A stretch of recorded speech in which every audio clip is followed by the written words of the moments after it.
हसन निसार साहब, इस्लामाबाद टॉक से एक सफर शुरू हुआ और अब जिनेवा में एक मुआहदे के ऊपर मंतज होने जा रहा है। बहुत खुशी का दिन है।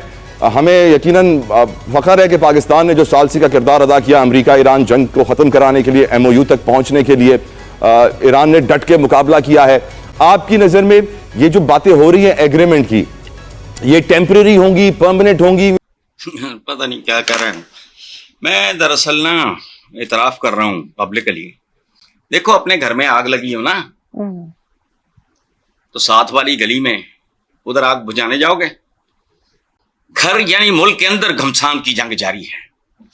भूख, नंग, बद इंतजामी, करप्शन, बेरोजगारी, जहालत, नफ्सा नफ्सी अवाम के दरमियान कुछ के पश्ते कहते हैं ना जो लग रहे हैं। बहुत सारे लोगों की ये राय है कि ये मिड टर्म इलेक्शंस के लिए टाइम बाय कर रहे हैं डोनाल्ड ट्रंप। दिसंबर के बाद जनवरी में नया साल आते ही वो दोबारा जंग का मौसम छेड़ देंगे, क्योंकि नेतन्याहू राजी नहीं है, इजराइल राजी नहीं है।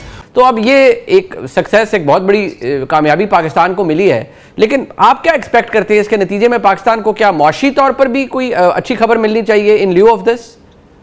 अगर नहीं मिलती तो फिर किसका फायदा है? सिर्फ टॉप लीडरशिप का फायदा होगा ना।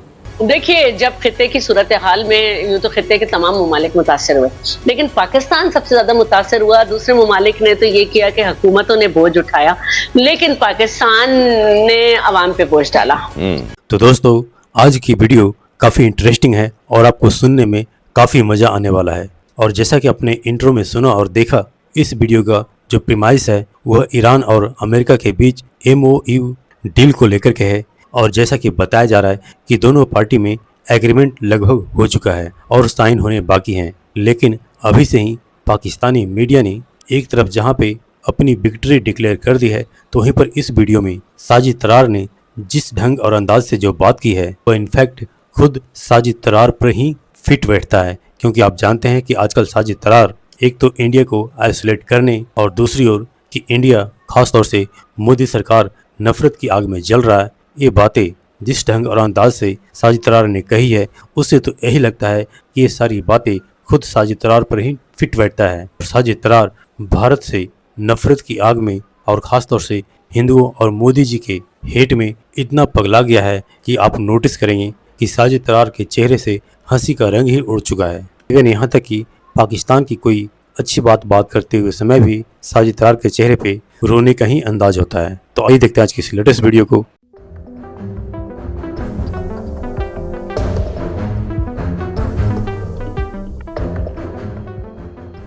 डॉक्टर साहब, इम्पोर्टेंट डेवलपमेंट है कि पाकिस्तान ने एक डील जो है वो करवा दी है और दुनिया पाकिस्तान का शुक्रिया अदा कर रही है।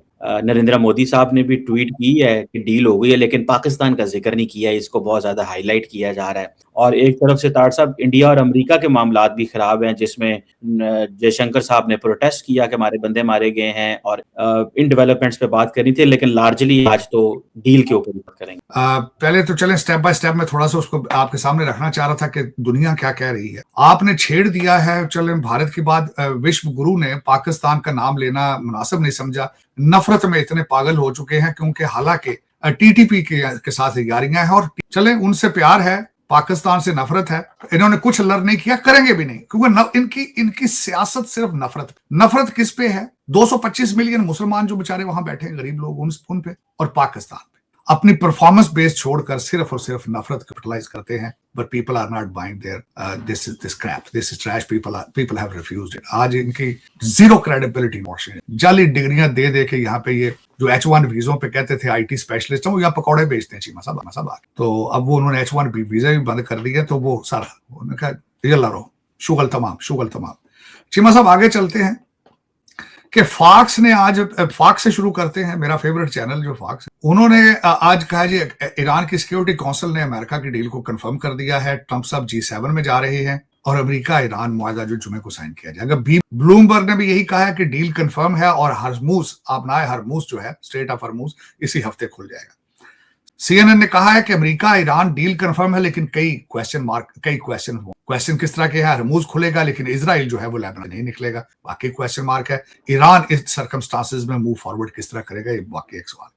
अल जजीरा ने भी कहा है कि अमेरिका नेवल ब्लॉकेड खत्म करेगा, इसराइल के हमले लेबनान पे जारी हैं। टेलीग्राफ जो है उन्होंने एक बड़ी इंटरेस्टिंग खबर दी है कि ईरान पैसे चार्ज करेगा, 60 दिन फ्री होंगे, उसके बाद पैसे चार्ज करेगा सिक्योरिटी, नेविगेशन, एनवायरमेंट और इंश्योरेंस सर्विसेज की मदद। अब दुनिया इसके साथ किस तरह डील करेगी, ये भी एक क्वेश्चन मार्क है। गार्डियन ने भी यही कहा है कि ईरान अमेरिका डील जो है वो कंफर्म है, लेकिन इजराइल लेबनान से नहीं निकलेगा। ये किस तरह ईरान इसको डाइजेस्ट करेगा। अब जो चैटर्स चल रहे हैं, 14 नकात जो है वो सामने आए हैं चीमा साहब के, उसमें यूरेनियम जो है वो ईरान के अंदर ही उसको खत्म किया जाएगा और सैंक्शंस किस तरह नरम की जाएंगी, जो फ्रोजन एसेट्स हैं उनको किस तरह रिलीज करना है। लेकिन पाकिस्तान नंबर 1। अब इस पे मैं अभी थोड़ी देर पहले आपसे मैं किसी चैनल पर था तो बड़े इंटरेस्टिंग 2 क्वेश्चन मैं वो भी मेंशन करना चाहूंगा चीमा साहब। क्वेश्चन ये था कि इस डील में पाकिस्तान का क्या फायदा है। पाकिस्तान के फायदे ही फायदे हैं। एक तो जो भारत BLA को सपोर्ट करता था बलूचिस्तान में, एक तो वो चोक होगा क्योंकि ईरान के साथ रिलेशनशिप उनके नहीं। स्पेकुलेशन है कि चाबहार भी शायद अब पाकिस्तान उस एरिया को वहां पाकिस्तान का कंट्रोल होगा। दूसरा, तेल सस्ता आएगा, गैस पाइपलाइन आगे जाएगी, बहुत बड़ा कंस्ट्रक्शन प्रोजेक्ट ईरान के अंदर जाएगा। पाकिस्तान की लेबर और जो हमारे हुनरमंद हैं वहां पे जाएंगे जो कभी माजी में जाया करते थे। ज़र मुबादला आएगा, हमारा इन्फ्लुएंस बढ़ेगा, ये एक बहुत बड़ा फायदा है। और तीसरा, इस वक्त अगर देखा जाए तो जिस तरह आपने कहा है कि मेरे विश्व गुरु ने जिक्र तक नहीं किया, जिक्र किस तरह करें।